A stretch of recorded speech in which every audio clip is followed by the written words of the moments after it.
de notre Dieu. Nous sommes unis pour louer notre Dieu.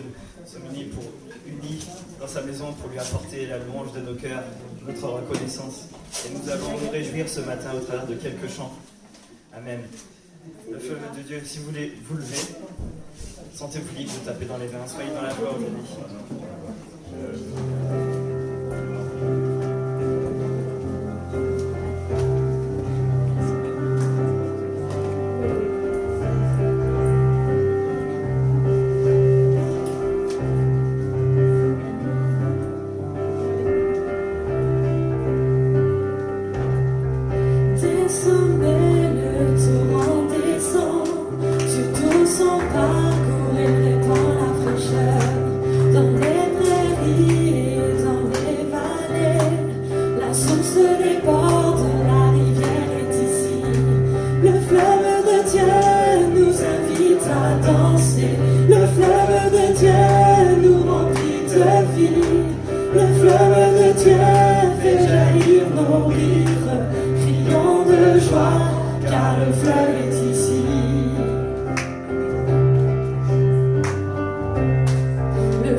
infini et redoutable, majestueux, immuable.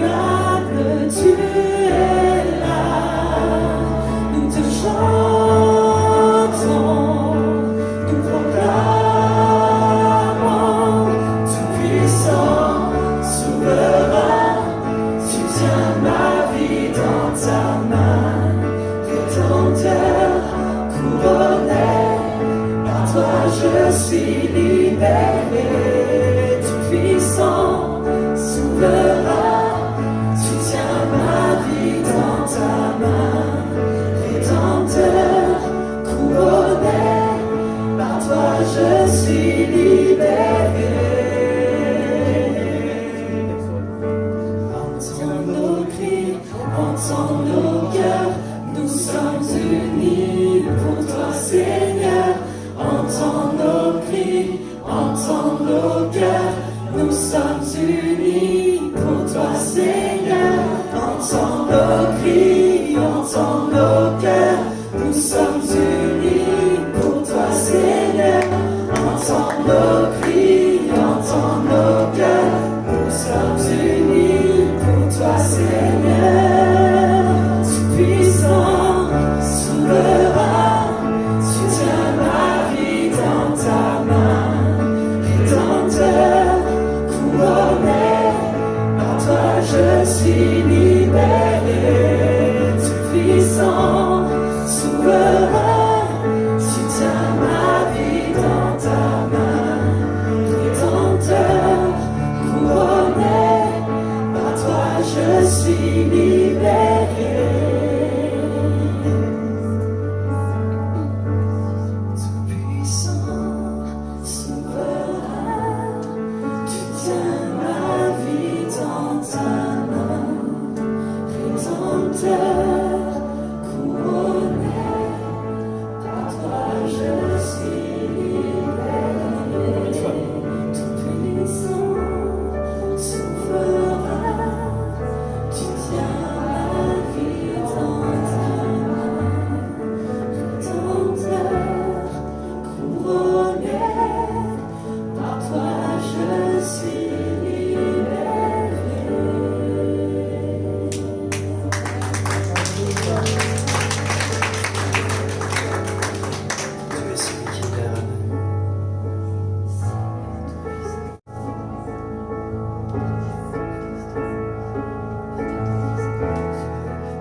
Trop belle pour nous, la raison ne peut la comprendre, les yeux ne peuvent la sonder. Qui pourrait mesurer la grandeur de ta sagesse et de ton amour? Décrira l'éclat de ta beauté, majesté, tu règnes aux cieux. Devant toi, je me tiens ébloui. Devant toi, je me tiens ébloui. Dieu très saint, devant ta majesté, je me tiens ébloui.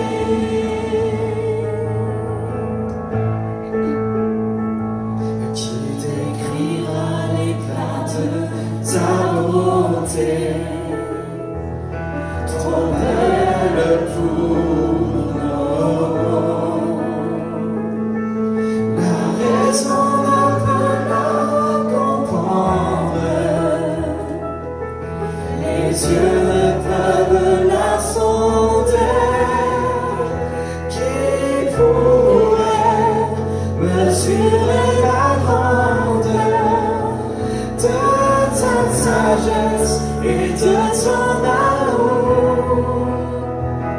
Qui décrira l'éclat de ta beauté, majesté, tu règnes aux cieux. Devant toi, je me tiens ébloui. Devant toi, je me tiens ébloui.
Père éternel, c'est avec reconnaissance ce matin que je suis venu dans ta maison afin de pouvoir te célébrer, te louer, Père, et surtout te dire merci pour ta grâce, merci pour ton amour que tu m'accordes chaque jour. Lorsque je suis dans la difficulté, lorsque je suis dans le trouble ou dans le doute, tu es là et tu me relèves. Alors ce matin, reçois la reconnaissance de mon cœur et de mon âme, Père. Amen. Alléluia, Jésus.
Nous voulons ce matin, Jésus, que nous t'aimons aussi.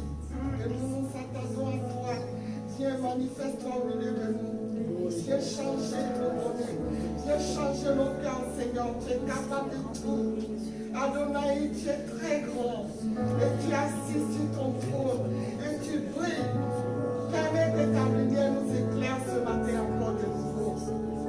Permets qu'en sortant d'ici, Seigneur, nous sortons dans l'allégresse, dans la joie, dans la victoire, parce que tu es notre victoire. Gloire, honneur te revient, Seigneur, ce matin. Merci de ta présence. Au nom de Jésus.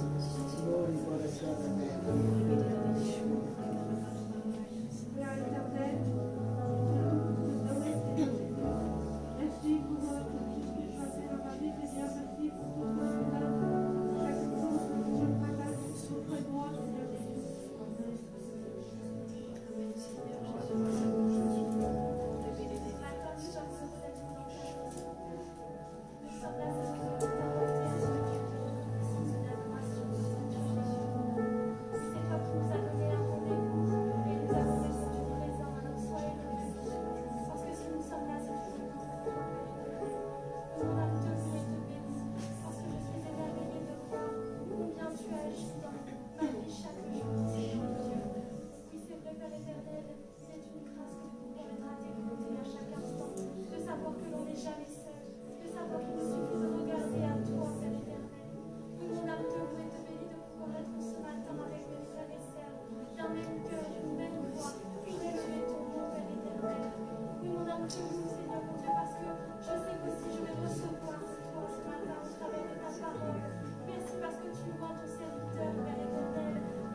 Vers toi, Seigneur, cela te réjouit, mon Dieu, nous voulons vraiment, Seigneur, t'élever ce matin, glorifier ton nom, car toi seul es digne, tu nous as donné ta vie, tu as fait couler ton sang, Seigneur, pour laver nos péchés.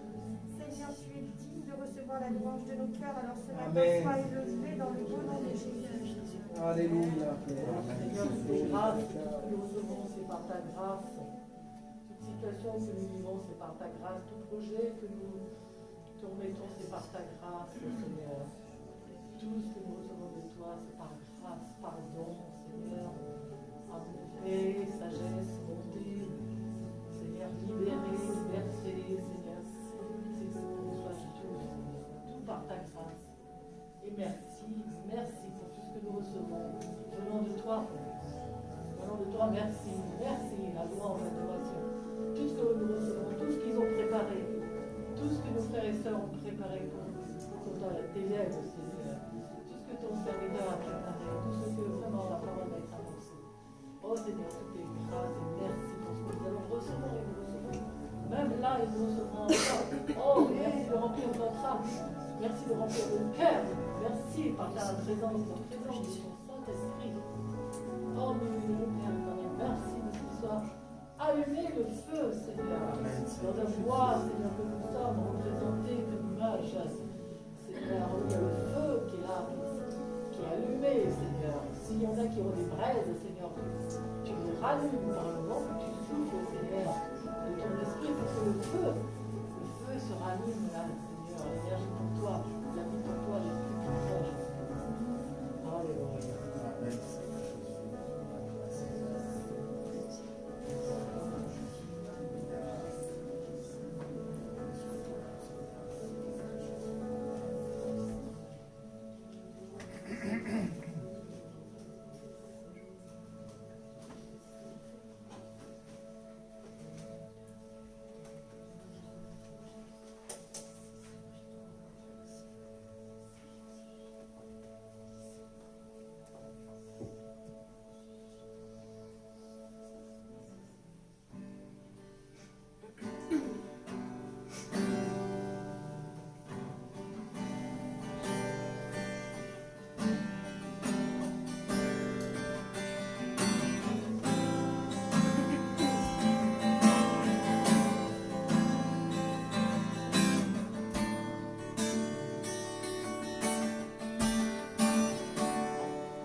Tu combats pour nous en tout temps, entouré de tous les anges. Et je prends plaisir à savoir que tu es couronné vainqueur. Mon secours et mon défenseur, mon ami et mon sauveur. Par ta grâce je vis, j'existe pour t'adorer. Quand j'entends louer ta grandeur, devant toi je me prosterne, et la peur se tait devant moi, car tu es couronné vainqueur. Que ta gloire inonde ce lieu, et que ta puissance dévore. Par ta grâce je vis, j'existe pour t'adorer. Alléluia.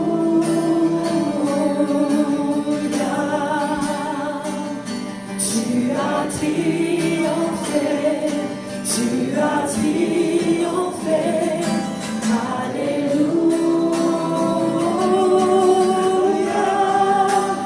Jésus, tu as triomphé du monde.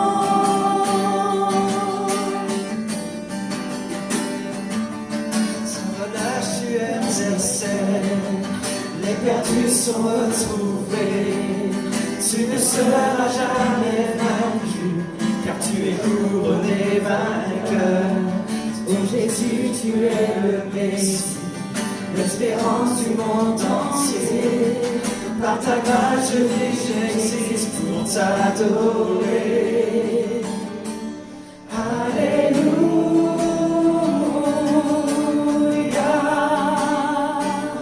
Tu as triomphé, tu as triomphé, alléluia.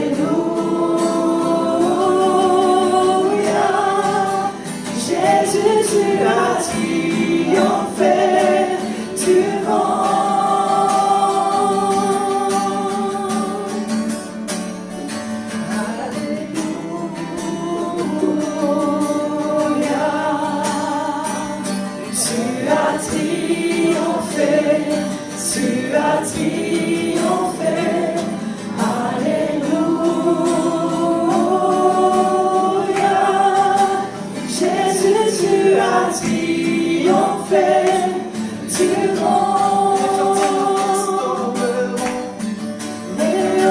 s'abaisseront.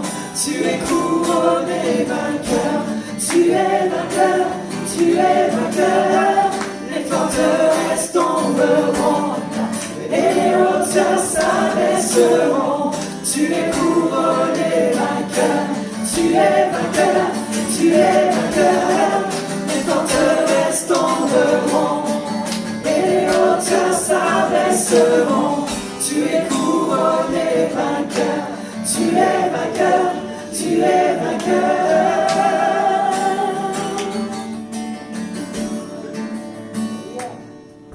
À la croix, son œuvre accomplie, son corps fut enseveli.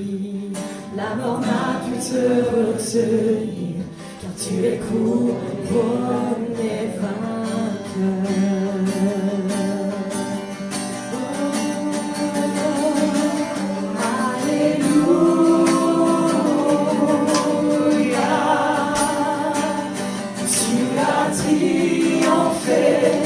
Tu as triomphé, alléluia. Jésus, tu as triomphé du monde. Les forteresses tomberont et les hauteurs s'abaisseront. Tu es couronné vainqueur, tu es vainqueur, tu es vainqueur. Les forteresses tomberont et les hauteurs s'abaisseront. Tu es couronné vainqueur, tu es vainqueur, tu es vainqueur.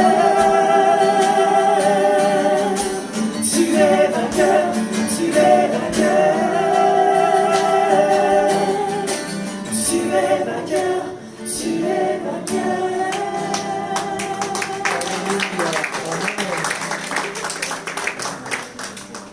Avec nous laissons la place à la parole de notre Dieu. Amen. Gloire au Seigneur. Là, nous sommes heureux de nous retrouver dans la maison du Seigneur. Alléluia. Même en période de vacances, nous nous retrouvons dans sa présence. C'est vrai que c'est un dimanche assez compliqué. Il y a ceux qui partent et ceux qui vont en revenir. Donc, en plus, ce matin, il y a les trois cultes. Donc, Saint-Amand, où il y a Michael, et Viazon, il y a notre frère André Gendre. Voilà, donc je salue aussi ceux qui nous regardent par notre site internet addebourges.com. Que le Seigneur vous bénisse là où vous êtes. La parole de Dieu est la même, son esprit agit ici et avec vous. Que le Seigneur vous bénisse. Amen.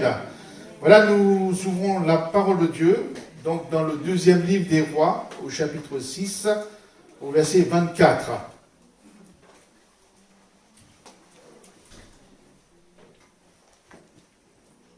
Deuxième livre des Rois, chapitre 6, au verset 24. Il sera question d'être vainqueur de forteresse. Donc, ça a été bien inspiré au dernier chant. Est-ce que vous êtes vainqueur? C'est facile de le dire, mais pour le vivre, c'est un peu plus compliqué. C'est par notre manque de foi, surtout. Parce que Dieu est toujours vainqueur, et la parole de Dieu nous dit que Christ nous fait triompher, nous fait toujours triompher. Donc voilà, je commence la lecture. Après cela, Ben-Hadad, roi de Syrie, ayant rassemblé toute son armée, monta et assiégea Samarie. Il y eut une grande famine dans Samarie, et ils la serrèrent tellement qu'une tête d'âne valait 80 cycles d'argent, et le quart d'un câble de fiente de pigeon 5 cycles d'argent. Et comme le roi passait sur la muraille, une femme lui cria « Sauve-moi, ô roi mon seigneur !» Il répondit « Si l'Éternel ne te sauve pas, avec quoi te sauverai-je ? Avec le produit de l'air ou du pressoir ?» Et le roi lui dit « Qu'as-tu » Elle répondit « Cette femme-là m'a dit « Donne ton fils, nous le mangerons aujourd'hui, et demain nous mangerons ton fils. » Nous avons fait cuire mon fils, et nous l'avons mangé. Et le jour suivant, je lui ai dit « Donne ton fils, et nous le mangerons. » Mais elle a caché son fils. Lorsque le roi entendit les paroles de cette femme, il déchira ses vêtements en passant sur la muraille, et le peuple vit qu'il avait eu en dedans un sac sur son corps. Le roi dit « Que Dieu me punisse dans toute sa rigueur si la tête d'Élisée, fils de Shaphat, reste aujourd'hui sur lui. » Or, Élisée était assis dans sa maison, et les anciens étaient assis auprès de lui. Le roi envoya quelqu'un devant lui, mais avant que le messager soit arrivé, Élisée dit aux anciens, « Voyez-vous que ce fils d'assassin envoie quelqu'un pour m'ôter la tête? Écoutez, quand le messager viendra, fermez la porte et repoussez-le avec la porte. Le bruit des pas de son maître ne se fait-il pas entendre derrière lui? Il leur parlait encore, et déjà le messager était descendu vers lui et disait, voici ce mal vient de l'Éternel. Qu'ai-je à espérer encore de l'Éternel? L'Élisée dit, écoutez la parole de l'Éternel. Ainsi parle l'Éternel. Demain à cette heure, on aura une mesure de fleur de farine pour un cycle et 2 mesures d'orge pour un cycle à la porte de Samarie. L'officier sur la main duquel s'appuyait le roi répondit à l'homme de Dieu. Quand l'Éternel ferait-il des fenêtres au ciel? Pareille chose arriverait-elle? Et Élisée lui dit, tu le verras de tes yeux, mais tu n'en mangeras point. Il y avait à l'entrée de la porte de ce 4 lépreux qui se dirent l'un à l'autre, quoi? Resterons-nous ici jusqu'à ce que nous mourions? Si nous songeons à entrer dans la ville, la famine est dans la ville et nous y mourrons. Et si nous restons ici, nous mourrons également. Allons nous jeter dans le camp des Syriens. Si nous les laissons vivre, nous vivrons. Et si nous fait mourir, nous mourrons. Ils partirent donc au crépuscule pour se rendre au camp des Syriens. Et lorsqu'ils furent arrivés à l'entrée du camp des Syriens, voici, il n'y avait personne. Le Seigneur avait fait entendre dans le camp des Syriens un bruit de chars et un bruit de chevaux, le bruit d'une grande armée. Et ils s'étaient dit l'un à l'autre, voici le roi d'Israël a pris à sa solde contre nous les rois des Essiens, le roi des Égyptiens pour venir nous attaquer. Et ils se levèrent et prirent la fuite au crépuscule, abandonnant leurs tentes, leurs chevaux et leurs ânes. Le camp était tel qu'il était, et ils s'enfuirent pour sauver leur vie. Les lépreux, étant arrivés à l'entrée du camp, pénétrèrent dans une tente, mangèrent et burent, et en emportèrent de l'argent, de l'or et des vêtements qu'ils allèrent cacher. Ils revinrent, pénétrèrent dans une autre tente, et en emportèrent des objets qu'ils allèrent cacher. Puis ils se dirent l'un à l'autre, nous n'agissons pas bien. Cette journée est une journée de bonnes nouvelles. Si nous gardons le silence et si nous attendons jusqu'à la lumière du matin, le châtiment nous atteindra. Venez maintenant et allons informer la maison du roi. Ils partirent et ils appelèrent les gardes de la porte de la ville auxquels ils firent ce rapport. Nous sommes entrés dans le camp des Syriens et voici, il n'y a personne. On n'y entend aucune voix d'homme, il n'y a que des chevaux attachés et des ânes attachés, et les tentes comme elles étaient. Les gardes de la porte crièrent et ils transmirent ce rapport à l'intérieur de la maison du roi. Le roi se leva de nuit et dit à ses serviteurs, « Je vais vous communiquer ce que font les Syriens. Comme ils savent que nous sommes affamés, ils ont quitté le camp pour se cacher dans les champs et ils se sont dit, quand ils sortiront de la ville, nous les saisirons vivants et nous entrerons de la ville. » L'un des serviteurs du roi répondit, « Que l'on prenne 5 des chevaux qui restent encore dans la ville. Ils sont comme toute la multitude d'Israël qui y est restée. Ils sont comme toute la multitude d'Israël qui dépérit, et envoyons voir ce qui se passe. » On prit 2 chars avec des chevaux, et le roi envoya des messagers sur les traces de l'armée des Syriens en disant, « Allez et voyez. » Ils allèrent après eux jusqu'au Jourdain, et voici sur toute la route était pleine de vêtements et d'objets que les Syriens avaient jetés de leur précipitation. Les messagers revinrent et le rapportèrent au roi. Le peuple sortit et pilla le camp des Syriens, et l'on eut 1 mesure de fleur de farine pour un cycle et 2 mesures d'orge pour un cycle, selon la parole de l'Éternel. Le roi avait remis la garde de la porte à l'officier sur la main duquel il s'appuyait, mais cet officier fut écrasé à la porte par le peuple, et il mourut, selon la parole qu'avait prononcée l'homme de Dieu, quand le roi était descendu vers lui. L'homme de Dieu avait dit alors au roi, on aura 2 mesures d'orge pour un cycle et 1 mesure de fleur de farine pour un cycle demain à 7 heures, à la porte de Samarie. Et l'officier avait répondu à l'homme de Dieu, quand l'Éternel ferait des fenêtres au ciel, pareille chose arriverait-elle? Et Élisée avait dit, tu le verras de tes yeux, mais tu n'en mangeras point. C'est en effet ce qui lui arriva. Il fut écrasé à la porte par le peuple et il mourut. Amen. C'est une longue histoire.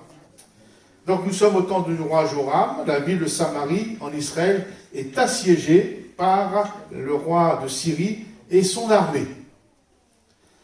Pensons un peu à la condition de vie d'une personne assiégée.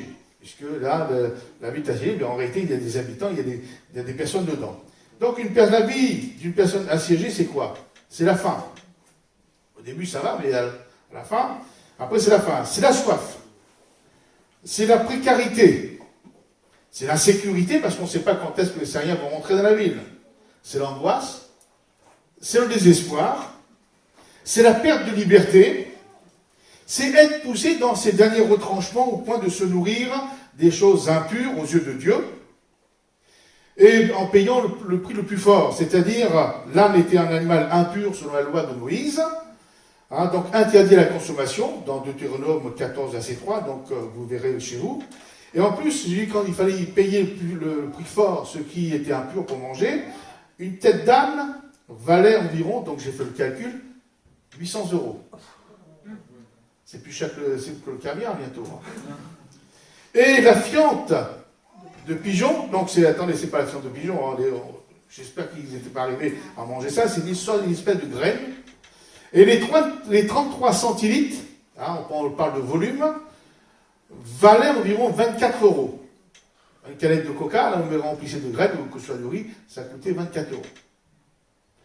Donc, une personne assiégée peut être aussi poussée à faire des choses horribles. Dans notre texte, une maman est arrivée à faire cuire son bébé pour s'en nourrir. Il faut vraiment arriver à l'extrême. Et on pourrait aussi imaginer, bien sûr, le vol. Là, il faut laisser une ville assiégée, il faut laisser rien traîner, hein. Même un chien, un chat, là, c'est passé. Donc le vol, le mensonge, la violence, le meurtre, la prostitution, tout ce qui... Hein, imaginons une ville assiégée, c'est ça. Chacun se débrouille comme il peut. Et quelquefois, quand on dit dans les films, c'est pas vrai, c'est trop... C'est trop exagéré dans les films. Mais quand on a vu ce qui s'est passé dans le confinement, ben, quelquefois, la fiction dépasse la réalité. Donc, c'est ce que vivaient les habitants de la ville de Samarie, en Israël, peuple de Dieu. Aujourd'hui, bien sûr, on n'est pas assiégé par des ennemis, hein, je ne peux te donner pas de nom, les Allemands ou peu importe. Mais on peut être assiégé, une personne peut être assiégée de toutes sortes de problèmes et de difficultés. Puisque l'apôtre Paul dit, lui, qu'il était assiégé chaque jour par les soucis que lui donnaient toutes les églises.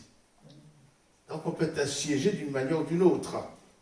Alors peut-être que quelqu'un, ce matin, au milieu de nous, se trouve-t-elle dans cette situation d'état de siège, sans possibilité de s'en sortir. Alors je dis, vous avez bien fait de venir au culte. Amen. Car nous allons découvrir comment et pourquoi Dieu va intervenir en faveur de ces enfants que nous sommes. Amen. Avant toute chose, avant d'intervenir, Dieu ne dit pas, c'est votre problème, hein, le problème de la ville, les habitants de Samarie, hein, vous avez péché, c'est la conséquence de vos péchés. Nous, on aime bien trouver des solutions et dire ça, ce genre de choses. Mais Dieu ne dit pas ça. Parce que Dieu est un Dieu de grâce, d'amour et de compassion et surtout de pardon. Et Dieu va tout de suite faire une promesse. Une promesse de délivrance par la bouche de son serviteur Élisée, disant, demain à 7 heures, on aura une mesure de fleur de farine pour un cycle et 2 mesures d'orge pour un cycle à la porte de Samarie. Bien sûr, on ne comprend pas. Il faut faire les calculs, savoir remettre les choses dedans. Ah, donc, ça veut dire que 80 centilitres en volume de fleur de farine. Fleur de farine, c'est pas de la farine, c'est vraiment le train, le meilleur. Quand on dit fleur de sel, c'est vraiment... Et là, donc 80 centilitres de fleur de farine pour 10 €. C'est le prix, donc ça veut dire que les ingrédients, la nourriture, allaient revenir au prix normal avant que la ville de Samarie soit assiégée. Et n'oublions pas que, justement, une tête d'âne valait 800 €. Là, 80 centilitres de fleur de farine, que 10 € et 800 €, vous voyez, faites un peu la balance. Donc Dieu, en faisant cette promesse, espère toujours nous toucher par son amour, sa bonté, par sa grâce. Aucune condamnation, aussitôt une promesse. Amen. Je ne sais pas si vous voyez un peu, donc là, vous méritez, vous avez péché, et puis ici, non, Dieu donne toute une promesse, une promesse de délivrance. La ville allait redevenir comme elle était auparavant. Et je crois que Dieu est capable de nous faire retrouver la situation d'auparavant de problème. Est-ce que vous croyez? Voilà. C'est bien de croire, mais ce n'est pas suffisant. Parce qu'on va parler justement des gens de Samarie, hein, les assiégés de la ville de Samarie. Donc tout le monde a reçu de la part de Dieu la promesse de libération. Oui ou non? Du plus petit au plus grand. Hein, donc la promesse de libération, d'abondance. Alors je me suis dit, mais que vont faire ces habitants de la ville de Samarie avec la promesse de Dieu? Il y a déjà le roi. Quand la bonne nouvelle va arriver, il ne croit pas. Il va dire, non, non, c'est une ruse. C'est pas vrai, c'est une ruse. C'est pas ça, non? Oui ou non? L'officier du roi, lui, ne croit pas non plus. La situation est tellement difficile pour que ça change, c'est pas possible. Personne n'a agi de cette manière, mes frères et mes sœurs. Vous êtes dans la pleine difficulté de donner une promesse. Vous sautez déjà, oui, amen, c'est bien, c'est fini. Non, non. Au fond, on ne croit pas. Hein, on n'est pas mieux que l'officier du roi. C'est pas possible. Seigneur, la situation est tellement grave, ce n'est pas possible. C'est plus possible que ça change. Et c'est ce que l'officier dit en réalité. Hein. Malheureusement, bien souvent, les chrétiens adoptent cette même position et ne voient jamais la promesse de délivrance s'accomplir dans leur vie. Parce que l'officier n'a pas vu. Hein. Donc il dit, tu ne verras pas. Mais il n'a pas vu, parce qu'avant d'aller voir le camp de Villers, il a été écrasé. Donc il n'a pas vu. Et le prophète Ésaïe dira, de la part de Dieu au peuple d'Israël, au chapitre 7, verset 9, je vous le lis de mémoire, si vous ne croyez pas, vous ne subsisterez pas. Le monde est incrédule, c'est ok, mais les chrétiens que nous sommes. Si nous disons chrétiens que nous ne croyons pas, nous n'allons pas subsister en face des adversaires, en face des problèmes, en face de nos ennemis. Donc voilà un peu l'officier du roi, et puis même le roi, hein, donc l'officier du roi, donc il n'a pas vu, parce qu'il ne croyait pas. Les autres habitants de la ville, de Samarie, ils ont eu aussi la même promesse de Dieu. Eux, ils ne vont pas être contre. Ils ne vont pas être pour non plus, ils ne vont rien faire. Pourquoi? Parce qu'ils vont attendre avec passivité. Espérons que la situation s'améliorera un jour. En attendant, certainement, ils se plaignent. Ils se lamentent. Ils subissent la situation. Et malheureusement, ils s'entretiennent et se découragent mutuellement. Alors que Dieu attendait qu'ils fassent agir leur foi pour accomplir sa promesse. Et c'est ça le souci. Et même dans le peuple, dans nos églises, maintenant, face à une promesse, on attend avec passivité. On attend que ça se passe. On attend que, voilà, ça tombe comme cela. C'est vrai que Dieu peut le faire. Mais Dieu, quelquefois, attend que nous fassions agir notre foi. Je pense à ce petit témoignage. Un jour, il y avait la sécheresse. Enfin, pas chez nous, là, en ce moment. Hein. Il n'y a plus au soleil, il n'y a plus au soleil. Il y avait la sécheresse, ça a duré pendant quelques mois. Et donc, comme il y avait une église importante, donc on va dire, les fermiers qui étaient chrétiens disent, on va prier, on va faire une réunion de prière exprès, prier pour que Dieu envoie la pluie. Donc on a dit, tel jour, telle heure, donc tout le monde est venu à la réunion de prière, pour prier, Seigneur, envoie la pluie, etc., etc. La réunion se termine, une grosse averse. Qu'un seul jeune chrétien avait été venu avec son parapluie. Il avait la foi. Ah, écoute, on vient pour prier pour avoir la pluie, donc il amène son parapluie, mais la pluie va tomber, et c'est le seul qui n'a pas été trempé.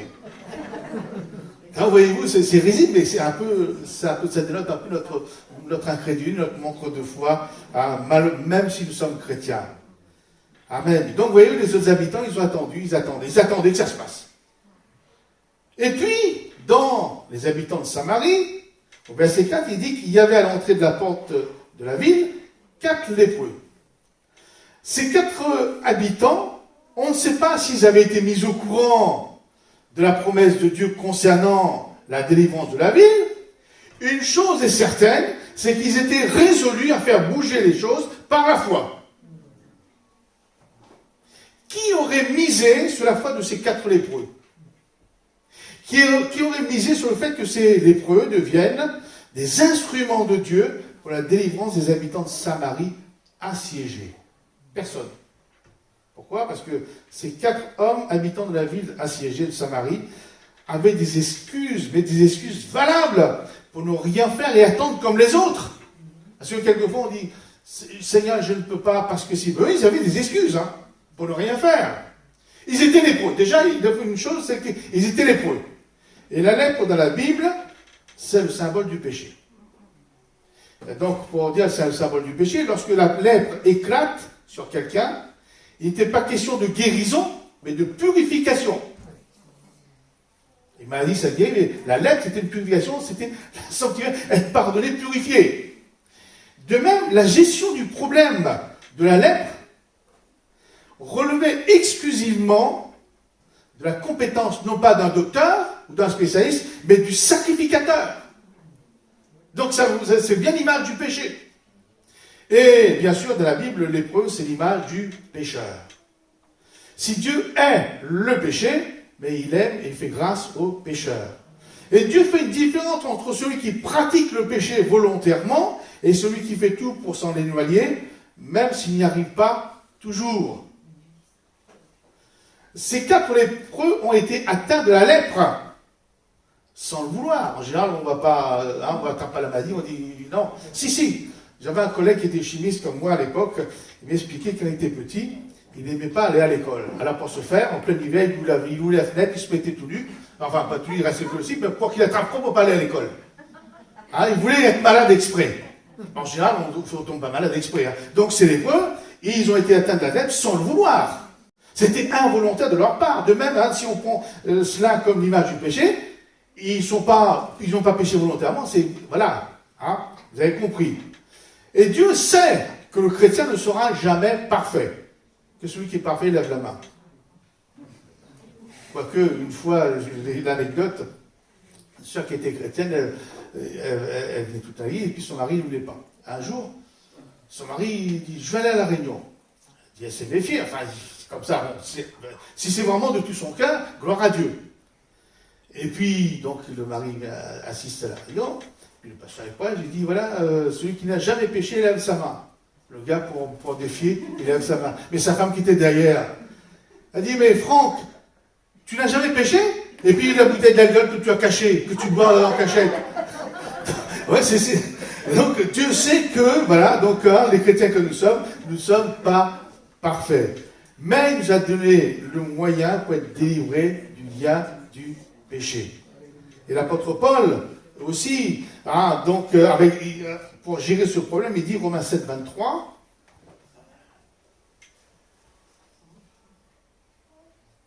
Romains 7, 23. Mais je vois dans mes membres une autre loi qui lutte contre la loi de mon entendement et qui me rend captif de la loi du péché qui est dans mes membres. Misérable que je suis, qui me délivrera de ce corps de mort, corps du péché? Et il ajoute, grâce soit rendue à Dieu par Jésus-Christ notre Seigneur. Amen.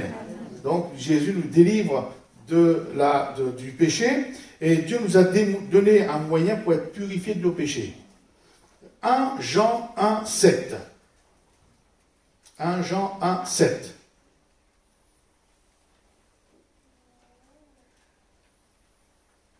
Voilà, pour le chrétien, c'est très très important ces passages-là, pour ne pas être culpabilisé et puis pour pouvoir se sortir des liens du péché. Mais si nous marchons dans la lumière comme il est lui-même dans la lumière, en parlant de Jésus, nous sommes mutuellement en communion et le sang de Jésus nous purifie. Le sang de Jésus, son Fils, nous purifie de tout péché. Amen. Donc, je prends l'image toujours, je l'ai déjà dit peut-être, d'un enfant, un petit enfant, un bébé qui marche tout le temps en compagnie de ses parents. Quand il se salit, il n'a pas besoin de le demander. Ses parents le nettoient, oui ou non?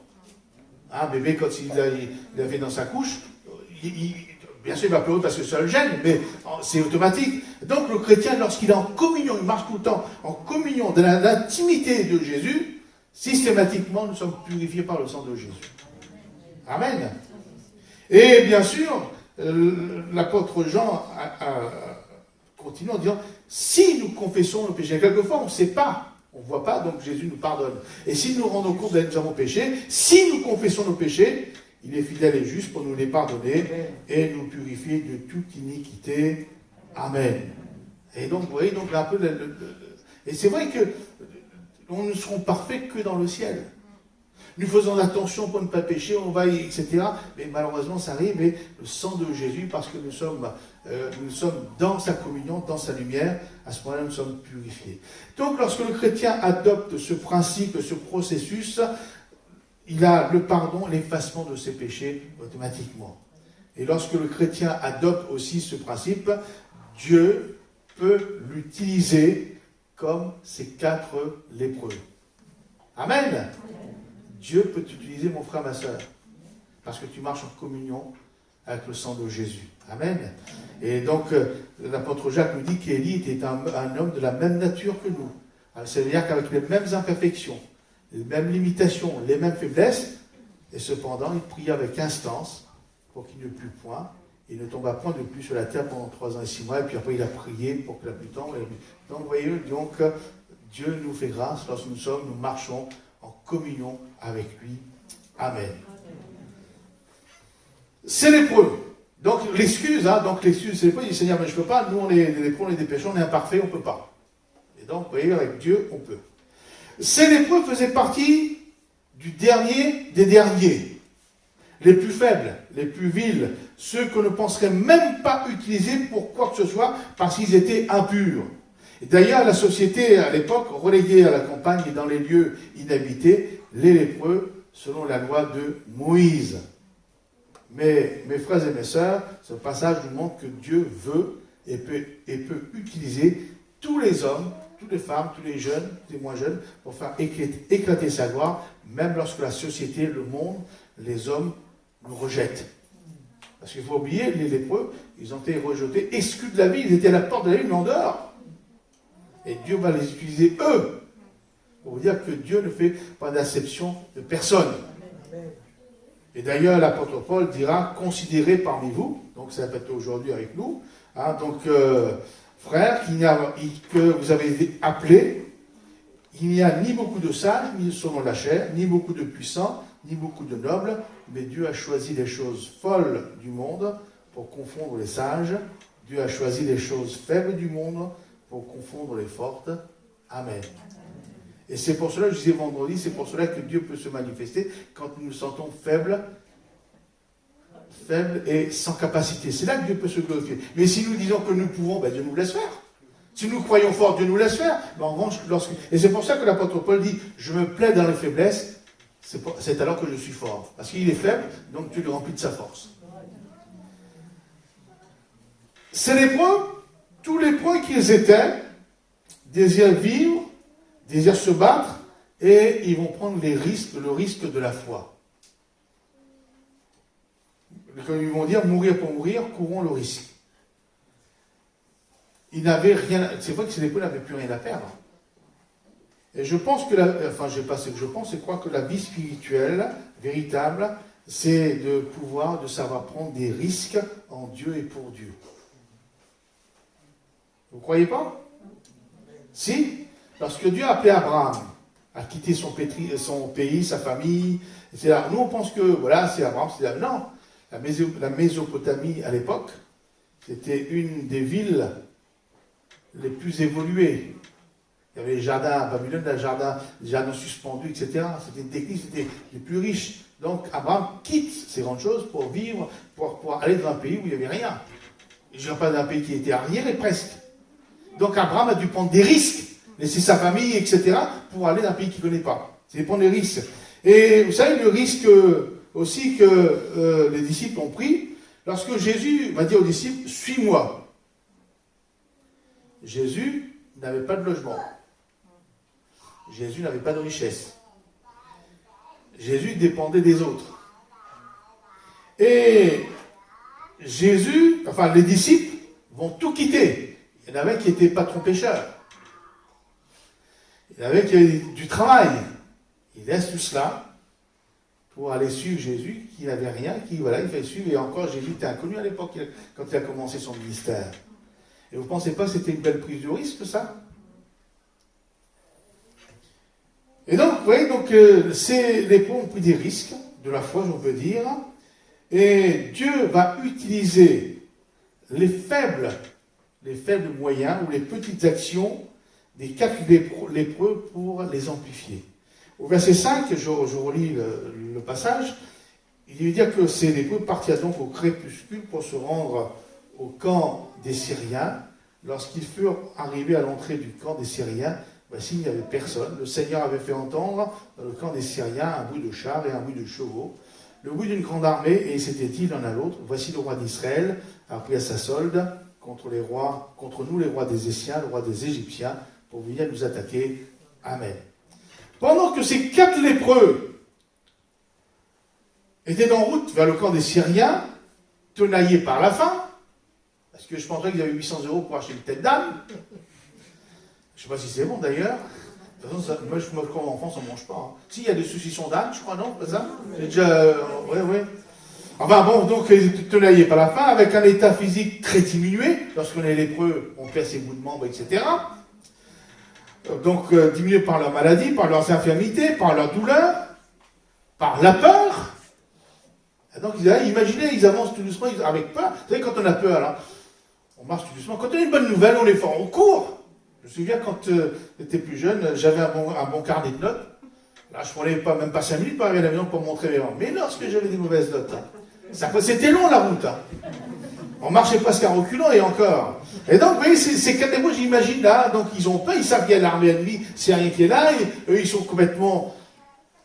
Et pendant qu'ils marchaient, eh bien, Dieu a multiplié le bruit de leur marche en une multitude de combattants, de soldats, et les Syriens, croyant à une attaque de l'armée d'Israël renforcée par des alliés très nombreux, ont été pris d'une peur panique et se sont enfuis.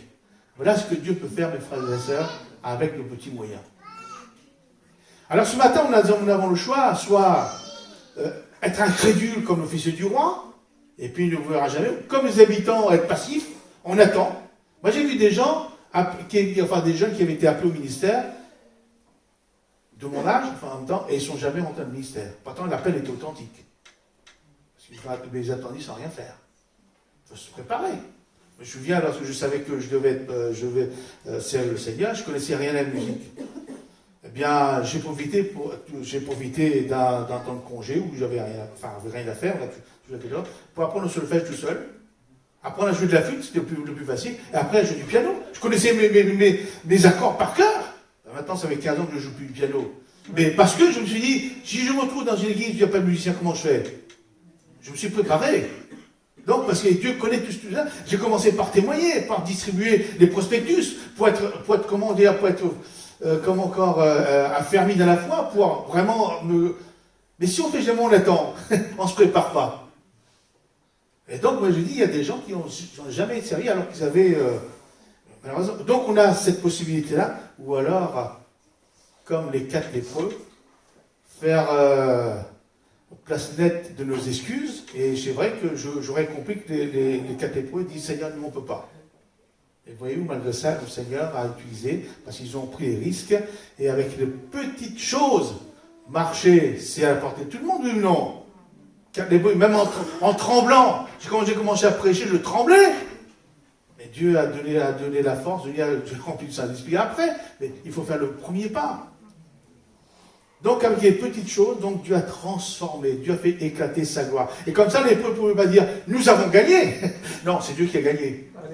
Hein? On a gagné, on a battu l'armée des Syriens. Non, c'est pas possible. Mais c'est Dieu qui l'a fait, au travers de nous. Amen. Et Dieu met ensuite, en multipliant par 1000, par 10 000, 100 000, 1 million de petits actes de foi que nous faisons pour lui. Voilà ce que Dieu attendait. Et Dieu, voilà ce que Dieu attend de vous, mes frères et mes sœurs. Des petites choses. Les 4 lépreux, parce qu'ils ont pris des risques de la foi, entrent dans l'abondance. Vous savez, quand Dieu donne, on est dépassé, on est comblé, on ne sait plus quoi faire avec. Au verset 8, les lépreux étant arrivés à l'entrée du camp, pénétrèrent dans une tente, mangèrent et burent, et emportèrent de l'argent, de l'or et des vêtements qu'ils allaient cacher. Ils revinrent, pénétrèrent dans une autre tente et emportèrent des objets qu'ils allaient cacher. Voyez-vous, les 4 lépreux n'ont même pas eu besoin de combattre. D'ailleurs, c'était inimaginable qui combattent. Donc, ils n'ont même pas eu besoin de combattre. Hein, ils n'avaient pas ni les moyens ni la capacité pour entrer dans l'abondance. Et cependant, Dieu leur a donné. Il avait suffi juste de les prendre. Est-ce que c'est compliqué de prendre? Ben, ils ont juste entré pour prendre. Ah, donc, ils ont pris possession par la foi de cette abondance de nourriture et de richesse. Ils ont mangé et bu autant qu'ils ont pu. Je crois que quand après, ça, on ne peut plus. Là, on est comblé, on est rassasié, on est satisfait. Et donc, j'aime bien. Et ils ont, après coup, pensé au lendemain. Parce que, vous voyez, laissez les poids, ils sont sages. Parce qu'ils ont mangé tout de suite, mais ils ont en emporté pour les lendemains, pour l'avenir. Et par 2 fois, ils vont entrer dans les tentes, emporter les richesses que contenaient les 2 tentes. Donc on peut dire qu'ils sont devenus plus riches que les habitants de Samarie. Je vais vous expliquer pourquoi. Parce qu'ils vont prendre 2 tentes, ils vont prendre tout ce qu'il fallait, l'argent, l'or, etc. pour eux. Seulement 4. Parce qu'après, quand ils vont annoncer la nouvelle, tous les habitants de Samarie vont être obligés de se partager des richesses. Mais non. Mais ils ont servi, donc ils vont devenir plus riches. Et il faut savoir pourquoi cette richesse. Il faut savoir qu'à cette époque, lorsque les soldats venaient pour combattre sur un champ de bataille, pour faire la guerre, ils amenaient toute leur richesse avec eux. C'était comme ça, je ne sais pas pourquoi. C'est comme si que dans la dernière guerre, les hommes amenaient avec tout leur or, leur richesse. Je ne sais pas pourquoi, hein, c'était comme ça. Donc, c'est pour ça, dans les tentes, il y avait suffisamment de richesse et d'or. Et donc, vous voyez, ces lépreux, ils sont devenus plus riches sans combattre, parce qu'ils ont fait une petite chose. Ils ont fait confiance à Dieu, ils ont marché. Nous, quelquefois, on manque de sagesse. Les lépreux, lorsqu'ils ont mangé autant qu'ils ont mangé et bu autant qu'ils ont pouvaient, on dit, ben, ça y est, c'est bien Seigneur. Mais non, eux, ils ont pensé au l'avenir. Ils ont pensé au lendemain. Et je crois que, mes frères et mes sœurs, vous voyez, donc, j'ai été formé par mon pasteur, mon vieux pasteur qui est décédé maintenant, qui est dans la gloire du Seigneur. Il m'expliquait, il me dit, par rapport au tour de Jésus. Il dit, voilà, Jean-Michel, Jésus va revenir, c'est vrai. Il dit, Jésus va revenir, donc tu ne peux pas faire des projets, acheter 50 maisons, enfin, comme si tu allais vivre longtemps, toute ta vie, enfin, tu vives des centaines d'années sur la terre. Donc, il faut attendre, on attend le Seigneur. Le Seigneur vient rapidement. Mais il dit, il ne faut pas non plus tomber dans l'extrême. Pas de projet, on ne fait rien du tout, parce que Jésus va venir. Il dit, tu vas mourir de faim, tu ne vas rien faire de ta vie, et puis tu vas être en retraite, tu n'auras rien du tout, etc. Il dit, il faut faire comme si Jésus allait revenir demain, mais il faut faire vie comme si Jésus allait revenir plus tard.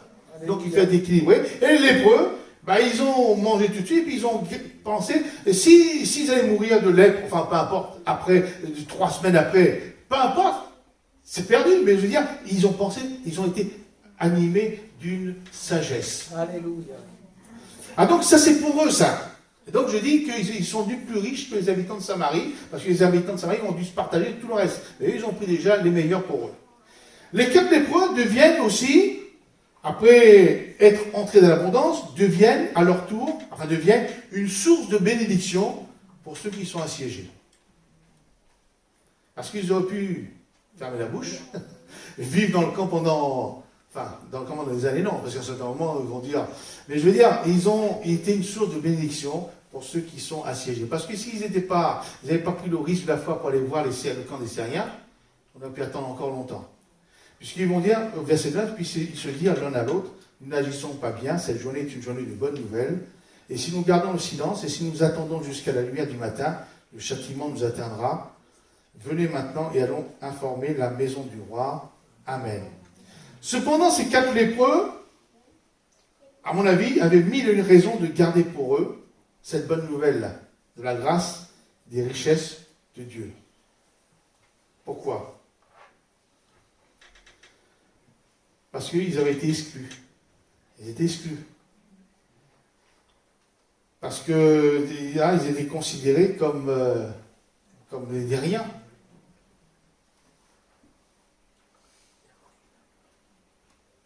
Ils avaient été rejetés par la ville. Et puisque c'est comme ça, je garde tout pour moi, je ne dis rien, débrouillez-vous, faites vos expériences vous-même. C'est ce qu'on aime dire aussi. Non, non, ils partagent la bonne nouvelle de la grâce, de la délivrance de Dieu aux autres.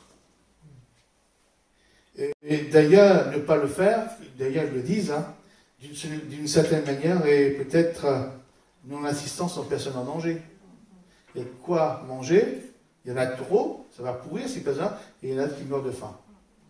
Et je crois que pour nous, attention de ne pas réaliser que nous sommes un peu comme ces lépreux, des annonceurs de bonnes nouvelles de la grâce de Dieu aux gens du monde. En disant, il y a un secours, il y a Dieu, la grâce, il y a le pardon, il y a l'amour de Dieu, il y a etc. Et ils ne savent pas, eux. Ils partagent la bonne nouvelle, c'est lépreux, de la grâce et de la délivrance de Dieu à ceux qui sont encore prisonniers dans la ville de Samarie. À ceux qui sont assiégés, effrayés, stressés, angoissés. Nous pouvons dire comme eux, Dieu a fait des fenêtres au ciel. C'est une question de fenêtres. Et en réalité, Dieu a fait des fenêtres au ciel pour nous, nous le savons, mais aussi il faut dire aux autres.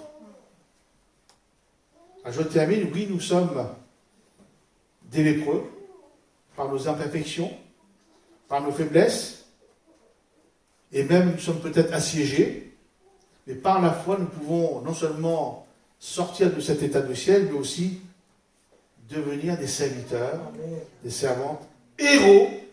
J'aime bien le titre de ma prédication, lépreux et héros devant Dieu. En réalité, c'est ce qu'ils sont devenus, ce sont des héros. Hein, pour l'œuvre et la gloire de Dieu, mes frères et mes sœurs. Alors, si quelqu'un est assiégé ce matin, voyez-vous, il y a de l'espérance en Dieu. Nous, on pense que c'est, voilà, on ne peut plus, on va mourir de faim, mais il y a de l'espoir en Dieu, il y a de l'espérance en Dieu. Mes frères et mes sœurs, vous ne pouvez pas dire que rien ne se passe, et que c'est trop, votre situation est trop dure, trop difficile. Non, non. Avec Dieu, rien n'est impossible. Alléluia. Et non seulement rien n'est impossible, mais en vous délivrant, il fait de vous des annonceurs de bonnes nouvelles. Dieu a fait une fenêtre au ciel pour vous. Amen. Seigneur, nous voulons te bénir ce matin, te louer, te rendre grâce, célébrer ton beau nom parce que tu es celui qui vit éternellement, celui qui est au-dessus de toutes choses. Seigneur, tu connais nos vies, tu connais l'état des cœurs ce matin. Tu connais ceux et celles qui sont assiégés par de nombreuses difficultés, par toutes sortes de choses, par les passions, par les liens, par les ennemis, Seigneur. Non seulement, Seigneur, tu es capable de délivrer, Seigneur, ceux qui sont assiégés, mais tu es capable de faire d'eux, Seigneur, des annonceurs de bonnes nouvelles. Seigneur, je te prie pour mon frère, pour ma soeur, pour l'Église, afin que nous, Seigneur, faisions ce qui est à notre portée pour que tu multiplies nos petits actes, nos petites actions en de grandes choses, en des exploits pour notre monde, pour notre entourage, pour l'Église. Bénis mes frères et mes sœurs, Seigneur, et encourage-nous encore, Seigneur, par ta grâce. Seigneur, rends-nous vainqueurs. Que ton nom soit loué, que ton nom soit béni. Amen.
Aujourd'hui, tu règnes dans les lieux très hauts devant mon roi. Je m'inclinerai à présent, émerveillé par ton salut, et mon cœur t'exalte à nouveau. Mon cœur t'exalte à nouveau. À nouveau je regarde la croix où tu es mort. Je suis humilié, brisé par ta miséricorde. À nouveau, merci. À nouveau, je répands ma vie.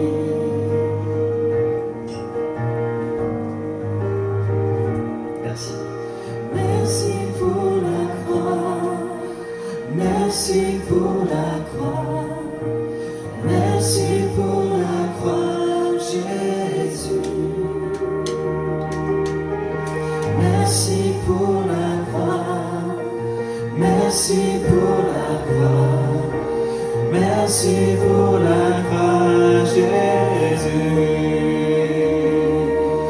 À nouveau je regarde la croix où tu es mort.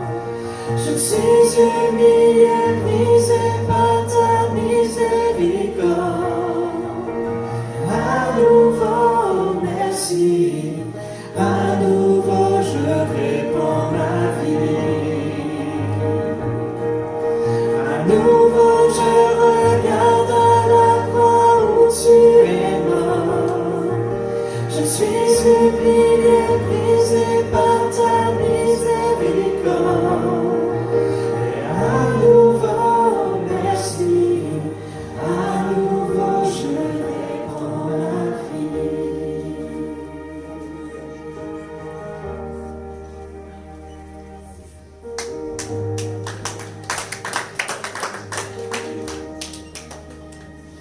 Voilà ce que dit l'apôtre Paul concernant la scène. Car j'ai reçu, non pas d'une religion, non pas de l'église évangélique, mais car j'ai reçu du Seigneur ce que je vous ai enseigné. C'est que le Seigneur Jésus, dans la nuit où il fut livré, prit du pain et après avoir rendu grâce, le rompit et dit : Prenez, mangez, ceci est mon corps qui est rompu pour vous. Faites ceci en mémoire de moi. De même, après avoir soupé, il prit la coupe et dit : Cette coupe est la nouvelle alliance en mon sang. Faites ceci en mémoire de moi. Toutes les fois que vous en boirez, car toutes les fois que vous mangez ce pain et que vous buvez cette coupe, vous annoncez la mort du Seigneur jusqu'à ce qu'il vienne.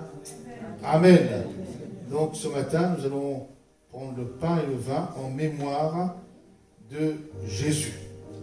Nous voulons nous souvenir de son sacrifice ultime sur le bois de la croix, qu'il a fallu pour nous pardonner, pour nous purifier, pour nous laver. Donc c'est vrai, c'est un moment de reconnaissance.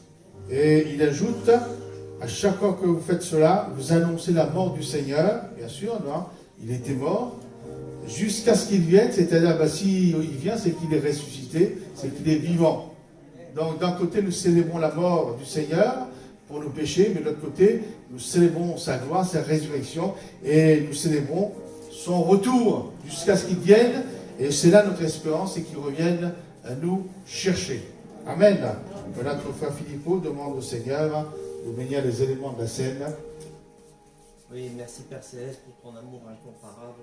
Merci de bénir ces saints éléments, Seigneur. Parce que toi, Jésus-Christ, tu as donné ta vie pour nos péchés, pour nous racheter à un prix. Au nom de Jésus-Christ. Amen. Amen. Voilà, mes frères, je vous propose de vous lever pour ce pain et ce vin, pour ceux qui sont baptisés par immersion et qui marchent d'une manière digne de l'Évangile. Et bien sûr, profitons de ce moment pour louer, adorer celui qui nous a sauvés et qui manifeste sa puissance en nous utilisant par grâce.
Voilà, prenons notre place, ne soyons pas des timides, bénissons le Seigneur pour ce qu'il a fait dans nos vies, dans nos cœurs, ce qu'il a fait en nous, et pour l'espérance que nous avons, hein, l'espérance de la vie éternelle. Oui Seigneur, merci pour ta grâce. Merci Seigneur parce que tu as mis dans mon cœur la pensée de l'éternité. Merci parce que Seigneur, de ton amour, Seigneur, tu m'as sauvé. Malgré ce que j'étais, Seigneur Jésus, tu m'as regardé, Seigneur Jésus. Mais tes bras d'amour étaient toujours là pour moi, Seigneur. Oh, ce matin, Seigneur, comment rester la bouche fermée? Tu es mon essentiel, Seigneur. Tu es ma vie, Seigneur Jésus. Tu es mon oxygène, Seigneur. Ce matin, Seigneur Jésus, mon cœur déborde de joie parce que je sais en qui j'ai cru. Oui. Oui, tu n'es pas une idole, Seigneur. Tu es le Fils de Dieu. Tu es celui qui est mort et bien plus ressuscité, Seigneur. Et avec toi, nous ressuscitons, Seigneur.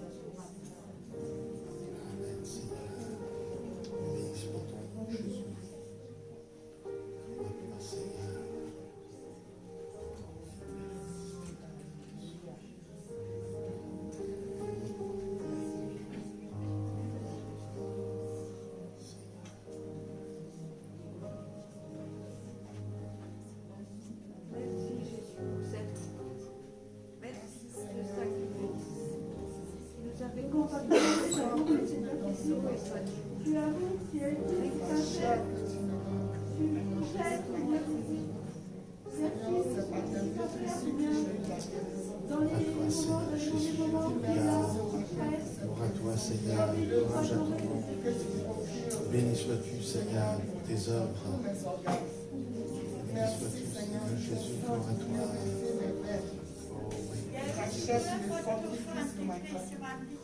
Merci pour ton amour encore me révéler ce matin.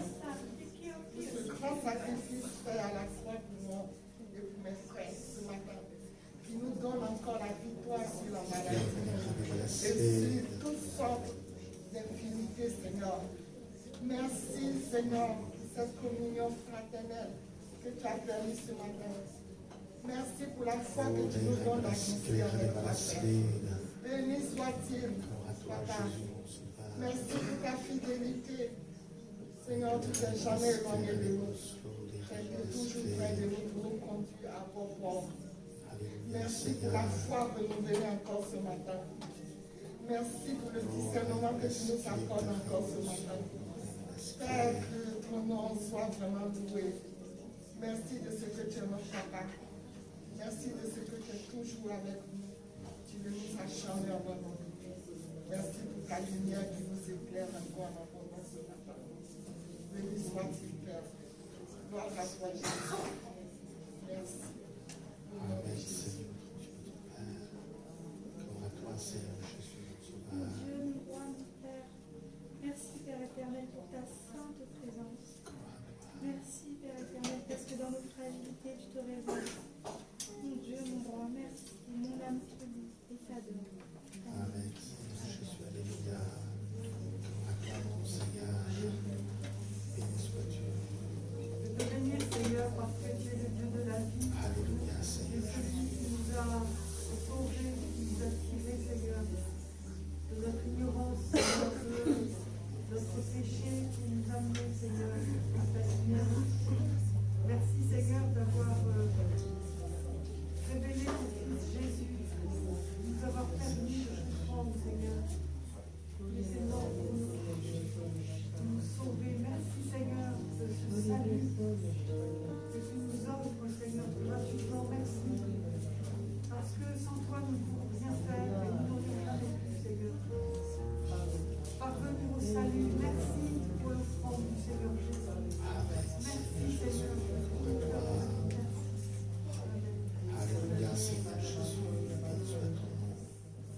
Seigneur, Père, toi qui es trois fois saint, nous te bénissons, nous te louons, nous te remercions de toute puissance pour l'honneur que tu nous fais de venir dans ta présence, pour te louer et t'adorer, et te dire merci pour ce que tu fais pour nous chaque jour. Seigneur, nous avons l'espérance en toi. Tu es notre seul bien. Tu es celui à qui que nous pensons Et nous aimons chaque jour, parce que chaque jour, c'est un jour nouveau pour toi, Seigneur, que tu nous mets dans notre cœur à chacun. Seigneur, merci encore de pouvoir encore t'honorer pour te dire que tu es vraiment merveilleux et que tu es bon, que tu es bon et que tu es bon. Sois notre bien-aimé. Seigneur, toi seul nous suffis dans tout ce que nous avons, dans tout ce que nous sommes. Car Dieu Tout-Puissant, nous avons qu'à lever en cas de problème. Lever les yeux à la croix, lever les yeux sur toi. Car tu as dit dans ta meurtrissure, nous sommes guéris, Seigneur. Et ton sang a coulé pour nous, pour chacun de nous. Seigneur, quand je regarde tous les coups que tu as reçus pour que je puisse avoir la vie, pour que je sois libéré, Seigneur, merci. À toi, soit la gloire.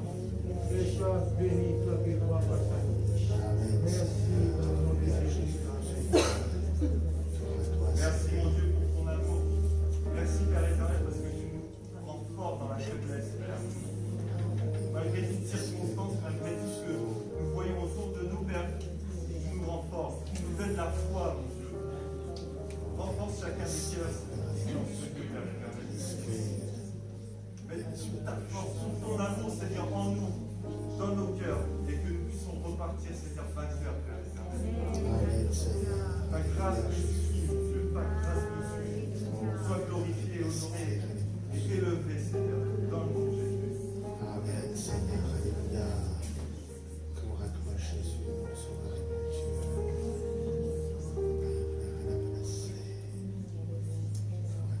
Jésus, mon sauveur. Alléluia, Seigneur. Tu es bon, Seigneur.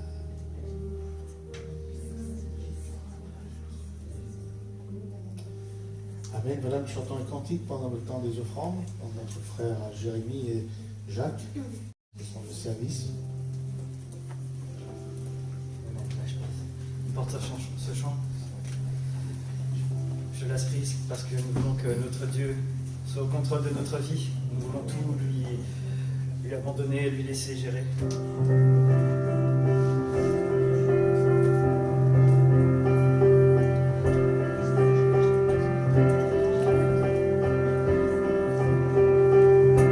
Même dans la nuit, tes couleurs brillent. Qui peut fuir loin de ta grâce? Je peux lier ton cœur pour moi et ton amour incessant.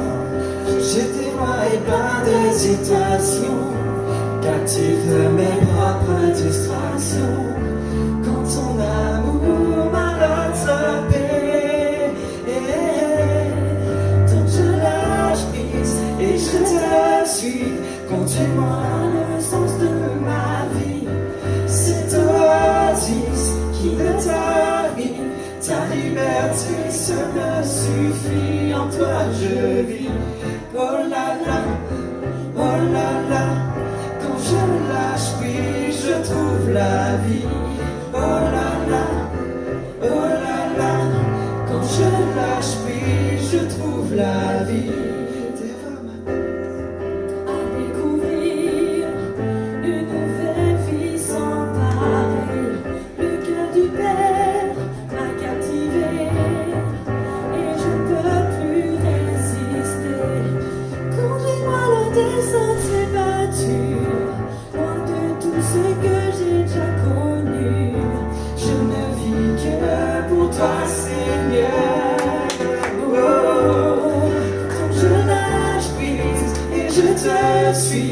Montre-moi le sens de ma vie, cette oasis qui me tarit.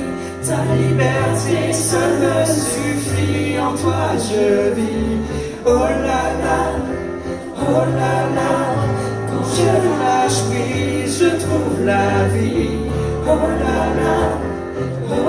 là, quand je lâche prise, je trouve la vie.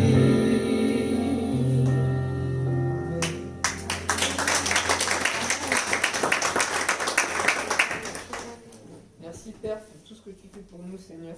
Merci de poser ta main sur nous, de passer dans les rangs, de renouveler notre intelligence, Seigneur. Je te remets ces offrandes entre tes mains, Père, pour que vraiment nous puissions continuer à œuvrer et à servir selon ta volonté, Père. Encore merci pour tout ce que tu fais. Merci pour ta gloire. Amen. Amen. Amen. Donc avant de terminer par un dernier cantique, quelques annonces. Donc malgré le programme, malgré les vacances, nous gardons le programme. Donc mardi, nous aurons notre réunion à Saint-Amand à 18h30, mercredi 18h30 à Vierzon, et vendredi à Bourges, ici à 18h30 aussi. Et dimanche prochain, culte unique ici à Bourges à 10h. Amen. Amen. Si vous voulez vous lever pour ce dernier chant.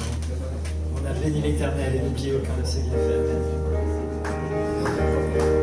Mon âme bénit l'Éternel, mon âme bénit l'Éternel, que tout ce qui est en moi bénisse son saint nom.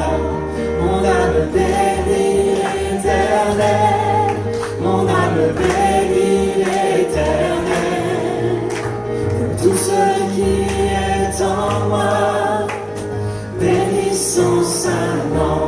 C'est lui qui pardonne tes péchés, qui guérit toutes tes maladies. C'est lui qui délivre ta vie et qui te rassasie. Mon âme bénit l'Éternel, mon âme bénit l'Éternel, que tout ce qui est en moi bénisse son saint nom. C'est lui qui pardonne tes péchés, qui guérit toutes tes maladies. C'est lui qui délivre ta vie et qui te rassasie. Mon âme bénit l'Éternel, mon âme bénit l'Éternel, que tout ce qui est en moi bénisse son saint nom. Mon âme bénit l'Éternel, mon âme bénit l'Éternel, que tout ce qui est en moi bénisse son saint nom. Soyez bénis, passez une bonne semaine.